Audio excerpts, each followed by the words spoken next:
Bien-aimés frères et sœurs en Jésus, disons merci au Seigneur pour ce jour qu'il nous donne, pour la possibilité qu'il nous accorde de pouvoir échanger et écouter sa parole. Pour jouir de cette bénédiction, nous lirons tout à l'heure dans le livre de Jean au chapitre 16, le verset 8. Avant la lecture, nous chantons à la gloire du Seigneur. La voix du Seigneur m'appelle. La voix du Seigneur m'appelle. Prends ta croix et viens, suis-moi. Je réponds, Sauveur fidèle, me voici, je suis à toi. Jusqu'au bout, je veux te suivre dans les bons, les mauvais jours. À toi pour mourir et vivre, à toi Jésus pour toujours. Je te bénis et je te dis merci Seigneur pour ce jour, pour ta présence et pour ta parole. Accorde-nous la grâce de la recevoir de manière conforme. Au nom de Jésus de Nazareth. Amen. Jean 16, 8. Là, il est écrit.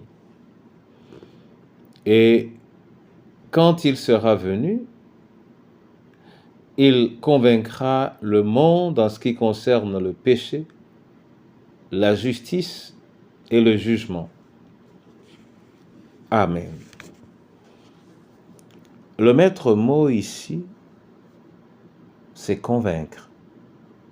Le Saint-Esprit convainc. Le Saint-Esprit vient pour convaincre. En général, nous, les prédicateurs, pouvons oublier que ce ne sont pas nos belles paroles, que ce n'est pas notre voix, ce n'est pas notre engagement, notre fermeté qui parvient à convaincre ceux à qui nous nous adressons pour les ramener à Christ ou pour les amener à Christ, pour les aider à se maintenir au Seigneur. La parole que nous venons de lire nous indique que ça, c'est le rôle du Saint-Esprit. De telle manière que si le Saint-Esprit n'accompagne pas nos paroles vers le cœur de quelqu'un, alors nous ne réussirons pas à convaincre cette personne. Ce que cela signifie pour toi et pour moi, c'est que lorsque nous voulons voir un changement, une transformation dans la vie de quelqu'un, prions davantage le Seigneur pour le Saint-Esprit, afin que celui-ci se déverse sur lui et qu'il amène nos changements. C'est le Saint-Esprit qui convainc, et c'est lui qui convainc de péché, de justice et de jugement. Et si c'est lui qui convainc, alors nous avons besoin de lui, notre parole a besoin de lui. Ainsi, nous devons prier le Saint-Esprit avant tout acte de prédication, toute volonté d'évangélisation.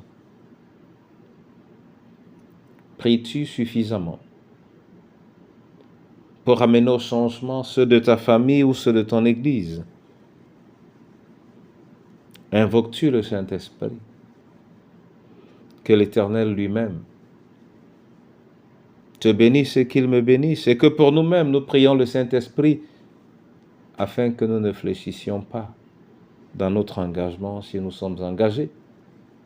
Et si nous avons l'impression de ne pas cerner ou saisir le Seigneur ou sa parole, prions donc le Saint-Esprit afin qu'il arrive à nous convaincre nous-mêmes au préalable dans le précieux nom de Jésus. Amen. Je veux te bénir et te rendre grâce, Seigneur Tout-Puissant, pour cette parole. Apprends-nous à invoquer ton esprit afin qu'il nous soutienne dans nos aspirations évangéliques, afin qu'il nous soutienne dans nos perspectives de foi. Je te prie, Seigneur, de nous accorder la grâce, de donner une place importante à la présence de ton esprit, à l'action de ton esprit, pour toute idée d'évangélisation. Que notre prédication ait dans son cœur, de manière régulière, la nécessité de ton esprit et sollicite cette présence au nom de Jésus.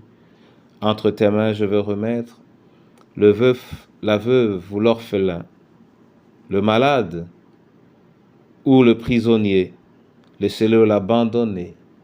Je veux remettre entre tes mains, celui qui a perdu un enfant.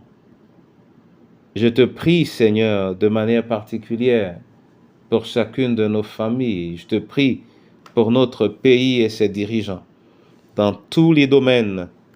Et je te prie également et surtout, Seigneur, pour ton Église. Accorde à ton Église la grâce de revenir à l'essentiel et à la nécessité de ton Esprit Saint, pour convaincre de péché et espérer faire de nouveaux convertis en Jésus-Christ. Amen.